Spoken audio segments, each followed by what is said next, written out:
Good evening. I'm Dr. Galen Goben, and I'm glad that you have joined us here at Journeys Through Grief. Welcome to this installment of Understanding Grief. In these seminars, we want to offer you some various aspects of grief so that you will have a deeper sense and understanding of what you're going through, of what you're feeling, of what you're experiencing. As we learn about our experience, it can provide us with a sense of calm, a sense of awareness that helps us as we travel through our grief so that we can recognize what's going on and so that we can respond creatively instead of out of stress and fear. Journeys Through Grief is a community of bereaved persons who are traveling their own pathway through grief, but doing it so together. If this is your first time here, then I invite you to follow us at Journeys Through Grief so that you will know what's going on, you will receive the posts that we have, and that you will be a part of this community. If you're back for this time from some of the other things that we've done, then thank you for your continued trust. We are grateful for that, and we will work very hard to keep your trust. You know, one common statement that I hear from grievers is that they don't know who they are anymore.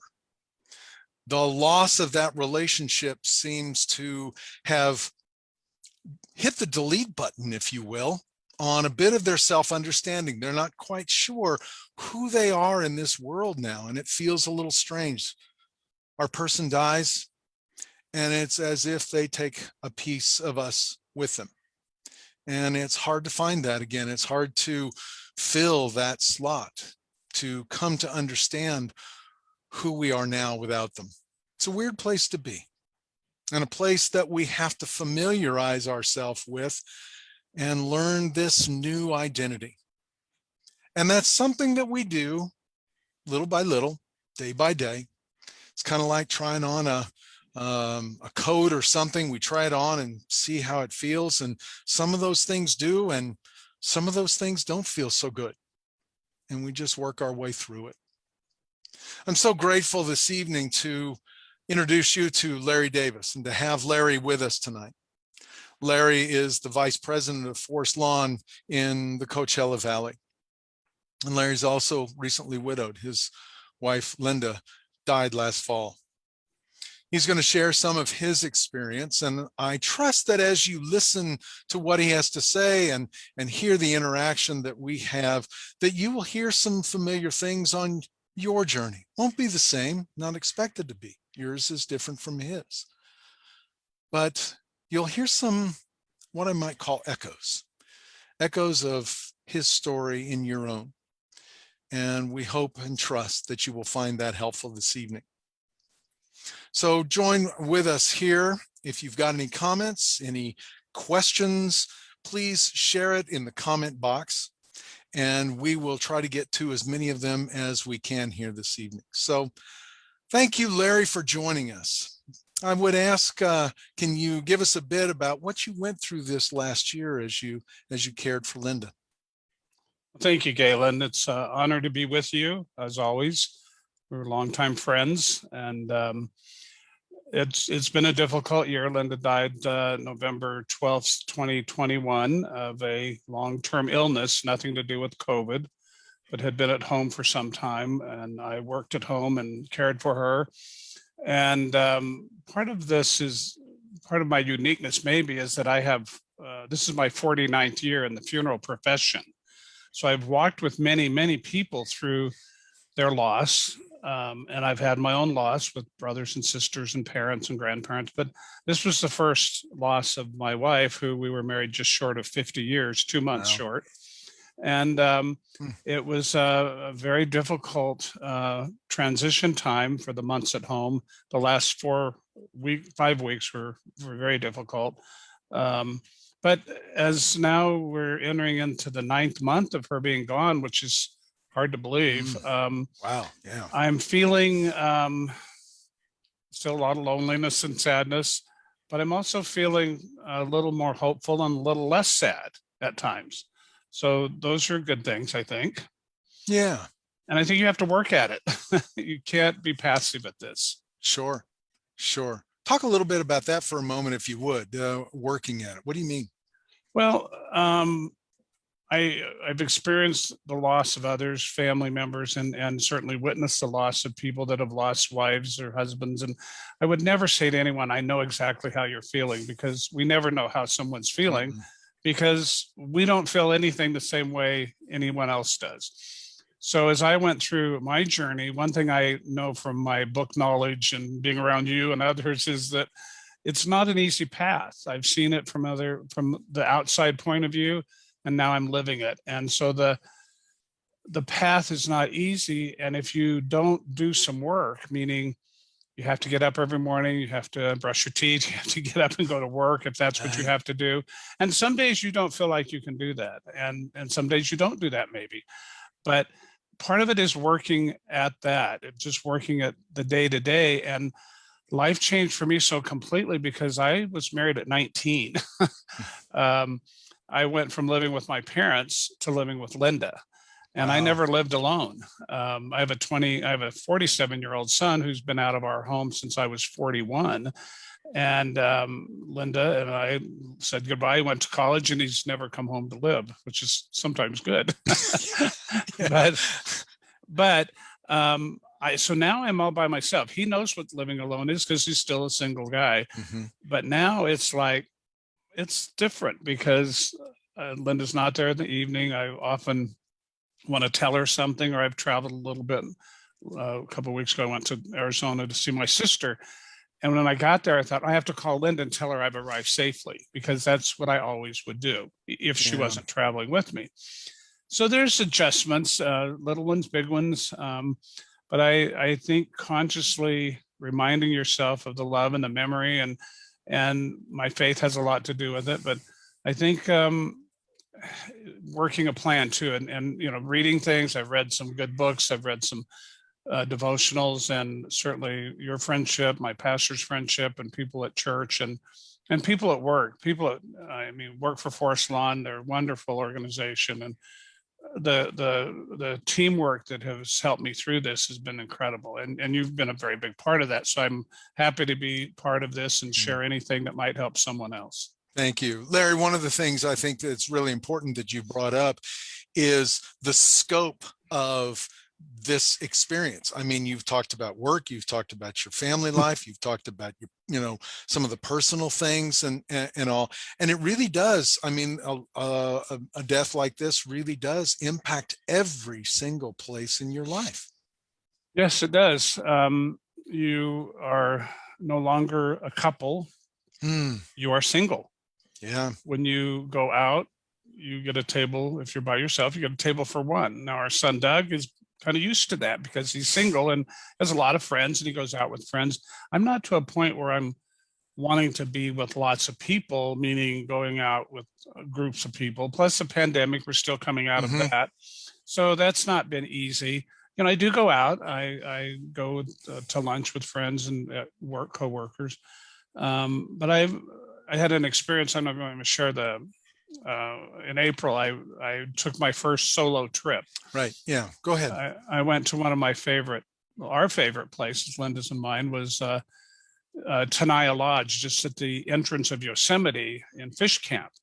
And we've gone to several cemetery association meetings, and we've been there personally. And I was getting all these emails that they were opening up, and it was time to come visit. And it sounded like a really nice spring thing to do. So in April, mid-April, I went and I packed and got in my car and drove off. And again, driving off without Linda wasn't always a big deal because I drive a lot and go to a lot of places where she not necessarily was going with me. And when I arrived at a very familiar place. And then all of a sudden I went into the room and it's just me in the room, which again, that's not totally unusual for me. Our son did join me that night for just the one night. He had his own space in his own room, and we went to dinner, and that seemed very natural. But he left Sunday the next day, and I stayed another 4 days. And that's when it really hit me. Sunday afternoon when Mm. he left, I made reservations, went down to the dining room, and all these people were having dinner, and I, said table for one. And Wow. I that thing seemed very awkward to me. And I figured they'd set me out by the kitchen or something, hide me. Yeah. But I got a space right by the fireplace. It was just beautiful. Mm. I took a book with me, and I, of course, on my iPhone, but it was very different and awkward and uncomfortable. And I looked around the room and I saw so many couples my age and my Mm. wife's age and having a good time. And it wasn't really sad as much as it was just a little sad, but it was so different Yeah. because I had not been in that position. And so watching people and engaging the food service staff, the wait staff was just wonderful. They were engaging. I once in a while will have a lemon drop martini, and so I did. I felt I wasn't driving, and I felt comfortable with that. And I had a nice dinner, but it was just I could feel the loneliness or the difference. Mm. But I didn't not do it again. The next day, the next 3 or 4 days, I did it every day. I went to breakfast and dinner and usually lunch on my own someplace, but engaging with people in the, sat out by the fireplace or the fire pit and engaged with a couple that were visiting from Oregon. And I'm not me, I'm not particularly a shy guy. No, you're not. But I'm not also, I'm more quiet in instances like that than, Right. excuse me, than I would be if I was leading a group or something. Mm-hmm. But it was just different. Going to the room was very quiet as it is at home. I don't have that interaction of another person in the house, and I didn't in the room. So that was kind of different for me. Yeah. Yeah. Let me ask you a question about some of that. You've used the word different and that very definitely so. What was the can you go into that a little bit more? I'm just a little bit more curious about what you did to try to acknowledge that and I would say, and I know you, Larry, step into that experience of how different that was and all. Well, you sit down at a table for two, and the first thing they do is take all the silverware and dishes away from you. Wow. And I thought at one point, I almost asked them to leave it because that might have been more comforting to me. I didn't, but I thought about that. And I would think if people felt comfortable and just thinking, I wasn't going to think Linda's sitting there eating with me as a ghost or something, but if that would make someone feel better, I thought of that later that, well, maybe that would have been okay. But acknowledging that, first thing you do is take all the silverware, the extra plates, and so you are even more alone. You're more isolated. And, I did have a book, which I decided not to read. And I decided not to look at my phone so much. I looked at people around me and I enjoyed them enjoying the evening. And I kind of, I was looking over the fence at him, so to speak. Okay. Avoid, is that? When you're a voyeur? Yeah, voyeur. Maybe that's not the right word, but yeah, let's not. But it was that I could enjoy couples that were my age or older, and watching them enjoying. And I thought, I hope you're really enjoying this moment because you don't know how long you'll have that moment. Yes. There was one couple that particularly struck me the whole time I was there. It was an older lady with a man in a wheelchair. And my heart just went out to her because Linda had been in a wheelchair that she had needed a great deal of care. Yeah.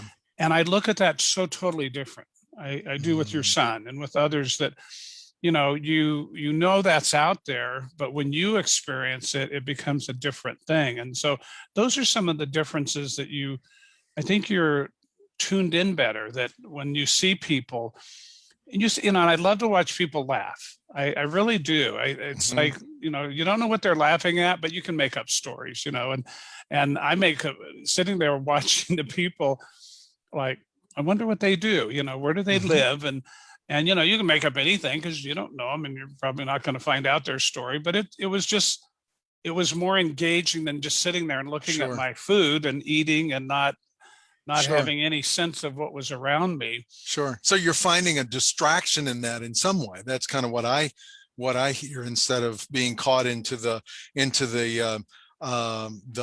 what I might say, the emptiness or the loneliness of that moment. Yeah, I think maybe more than a distraction, making a purpose Sure. of, that's where I'd say kind of Great. working at this grief stuff that Mm-hmm. is hard to work at. I could sit there and look at my meal and eat and then get up and walk out. And the food servers were very engaging, and I had great food servers, and I'm a pretty good tipper anyway, but they got very good tips because they made my evening nice. And one of them even asked, well, Mm. are you here by yourself? And I said, yes. And I thought, I don't want to rain on somebody's parade. Oh, my wife died, and they said, oh, are you married? And I said, well, no, my wife, passed away, 4 months ago. And, oh, I'm so sorry for your loss. And, I thought that was genuine, but again, I didn't want to be my mother and, just dump on this poor person. Right. But that gave her some sensitivity that it wasn't probably the easiest day for me. Sure. Yeah. And I got, a little extra service, and, Mm-hmm. anything I needed was, and I felt that the whole time. I thought their service was excellent. That's one reason I like to go there. Yeah. But, I Yeah. enjoyed the fireplace, and right outside the window I was sitting was where they allowed animals, pets, Mm-hmm. and a lot of people bring their pets to the Yosemite area, and big dogs and little dogs. And you could engage with those people a little bit. And so I made it more of an enjoyable time than just Sure. sitting there. Sure. Yeah. And I'm glad you used that word. You've talked to me a little bit more about this trip of yours, and I know that there was an experience that you had during that trip with a family and everything. I would love to have you share some of that.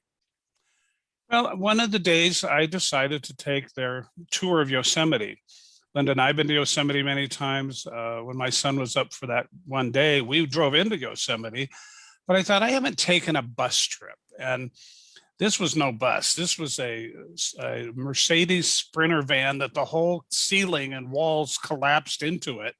And it was like being a big convertible bus. Wow. That was a Mercedes. And this young woman who was our tour guide was just fantastic. She'd grown up in the valley. She really knew her stuff. And again, that singleness comes out because it was just me. There were two seats on one side and one on the other. So of course I took a single seat because I didn't want to, it's going to be a pretty full bus. And it was, and I was the only single person on the bus. Everyone was a couple.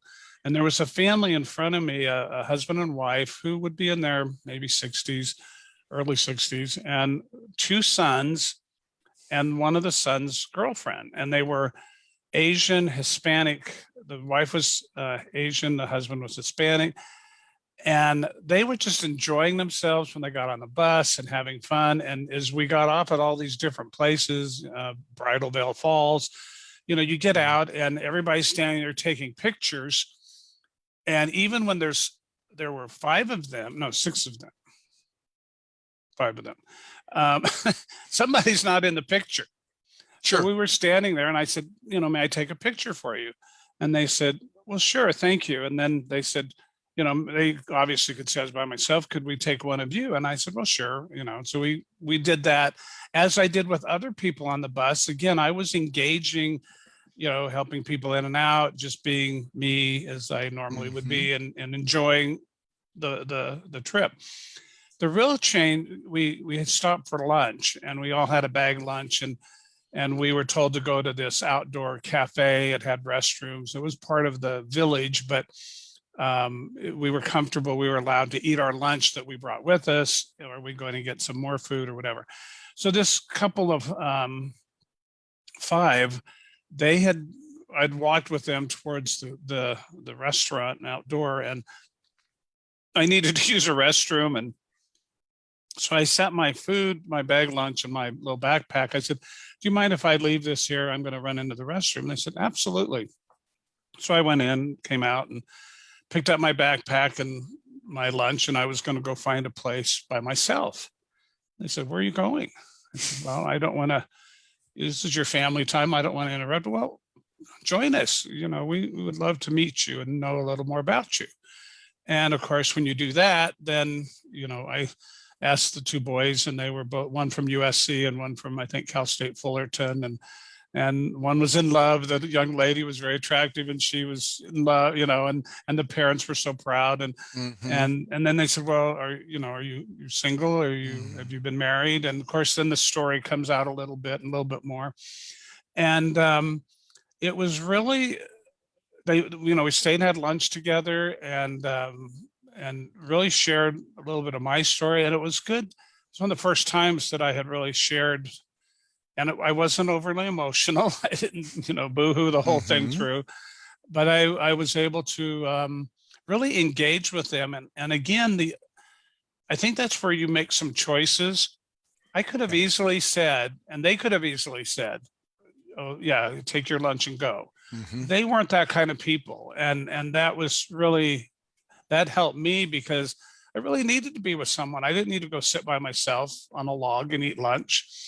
And then they were going to go hike to one of the falls, and it was more than I wanted to do. And I was, I had some good music I was listening to and just enjoying being outside. So, they had part of their lunchtime off by themselves, and we got back in the bus and we all kind of reunited. But for the rest of that bus tour, even with some of the other people, but this family of 5, I felt so blessed and so glad that I had engaged with them and that they had engaged with me. And I think it's taking a risk. People that take a risk on us, that see somebody's maybe hurting, and maybe they knew that somehow. And then when we, shared our story, I found out the father had lost his mother recently, and you say what you do, and oh, you work for Forest Lawn, or and they had people buried at Forest Lawn in Glendale, and so there's all these connections that seem to come forth. But it was a good experience. Yeah, that's just really beautiful. And I really love how you talk about this, Larry, because what I'm hearing as you are sharing this is in your willingness to engage and to share and to connect with people, you're receiving, if you will, angels, or support people. Oh, absolutely. So oftentimes we feel, with that loneliness, it really makes us kind of want to draw in on ourselves. That's a real normal, natural kind of thing. And what we need to do is find ways that we can open ourselves up to other people. A lot of times there's folks that we expect to be there that will be helpful to us, friends and family, and they often do. But sometimes there are folks that just come out of the blue, that are people that we don't know, we'll never see again, that provide for us, what it is that we need at that moment, that almost help us, like the person who's helping you, put your coat on at a nice restaurant or something like that, after you're leaving or something. You try this on again, this identity, and the way that they engaged with you, I think really gave a space for you to be who you were and to try some of that out. As we speak it, it becomes a little more real.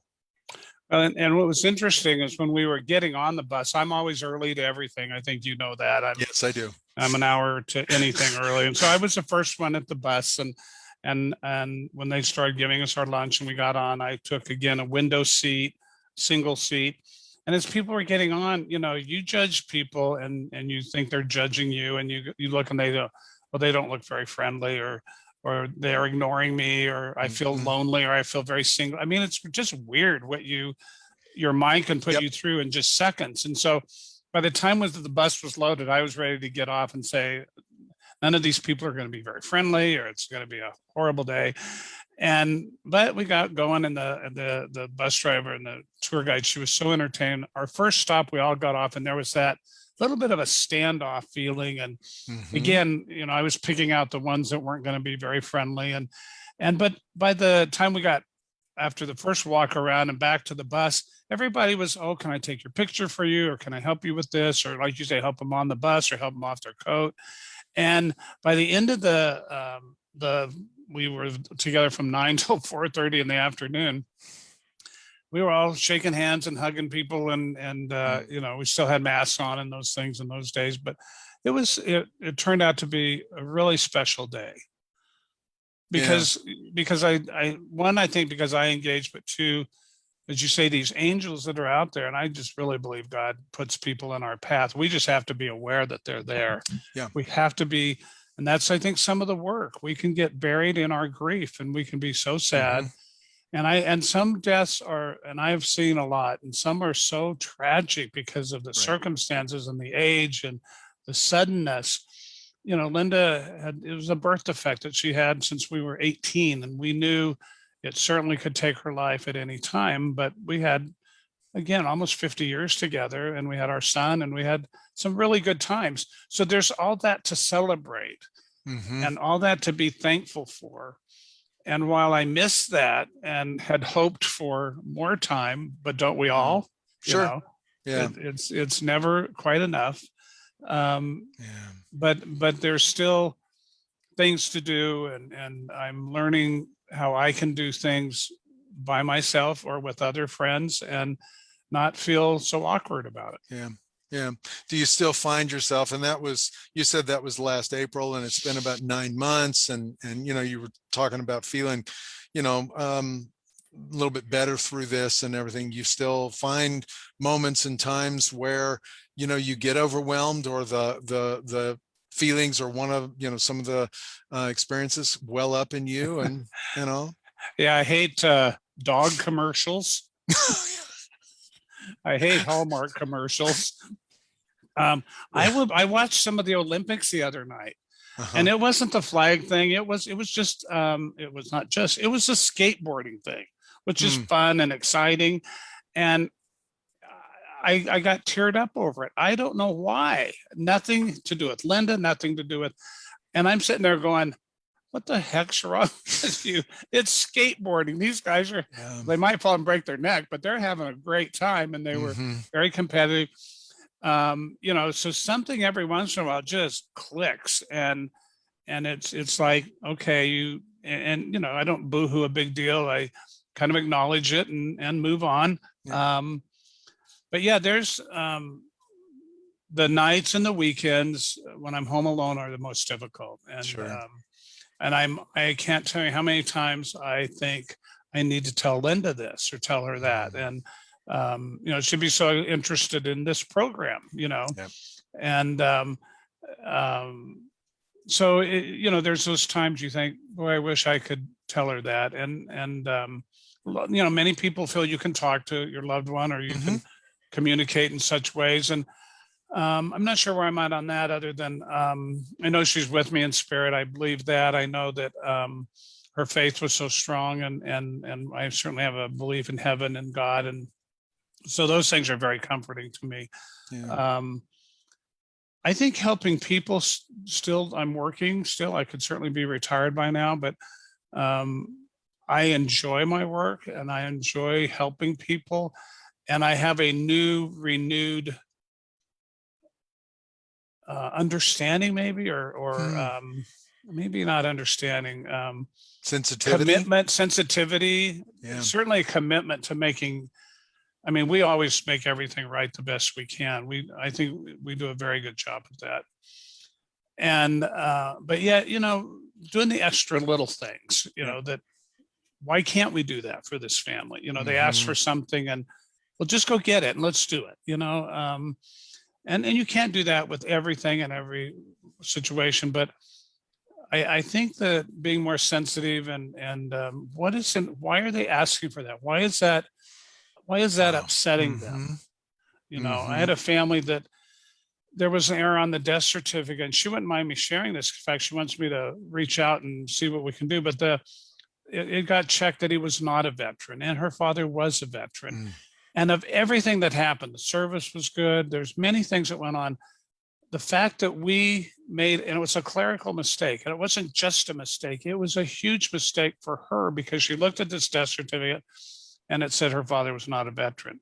And then to amend the death certificate, it will never be completely off of that. It comes with amendment. It comes with a second page. And so she was so grieving and so disappointed. And, I had to walk with her through that. And, it was just, I felt very bad that that clerical error, which may seem not like a big deal to some people, was a magnificently huge deal for her. Right. Right. And we all grieve so differently. And one thing will be the trigger. And I'll tell you, as you walk through grief, the one thing you don't know is what that trigger is going to be. And when they come along, boy, slap you upside the face. And well, the adage that we often hear is that it's like waves. And certainly in the beginning, they're bigger and stronger and more often. But I'll tell you, every once in a while, I remember when my sister Peggy died, it'd be 44 years this March. And it was almost a year after she died. I was driving. I can tell you exactly where I was driving in Altaloma on 16th Street near Christmas time. And Gene Autry's Up on the Housetop, Christmas song came on, and I had to pull over because I was just a blubbering idiot. I had not heard that song in the year and a half or so that she had been gone. And it was one she and I listened to as children. And if I hear that today, I would have a little tough time with that song. Yeah. Well, Larry, thank you very much. This has been just delightful here. I really do appreciate your openness and your vulnerability and all. I hear how you are working with this and continually to work with this, and it is an ongoing thing. And what I would offer for everybody to take away from this is to be engaged and to be available to it. That's what you were when people ask you a question or something. You were, not out there throwing it, all around with everybody, but you were available with your grief in that moment in time. And when you were doing that, you had these people that arrived to you and brought you kindness and comfort. And those are the things that bring us, that support us in those moments and bring us through as we travel this powerful journey that changes us. And you've done just such a marvelous job of telling us that. Thank you. Well, and I would just think that the people that I've engaged with that were helpful to me, I would think that maybe that's put in their file cabinet someplace, and someday they will pull that out and remember something that will be helpful to them, I think. Yeah. I hope so. I think you're right. The interactions, they go in and they teach us, and you help them to get and gave them an opportunity to learn about grief. And that's a hard thing to do, Larry, thank you very, very much. And again, everybody that's been joining us, I thank you for being with us this evening. I do want to invite you, if this is your first time with Journeys Through Grief, to follow us and make sure that you are available for the next one of these that we have. It will be coming up. Keep track of what's there and check back with us often. Let us know what's going on in your life, and let the community surround you and help and support you. Thank you all again very, very much for being here, and we'll see you next time. Thank you.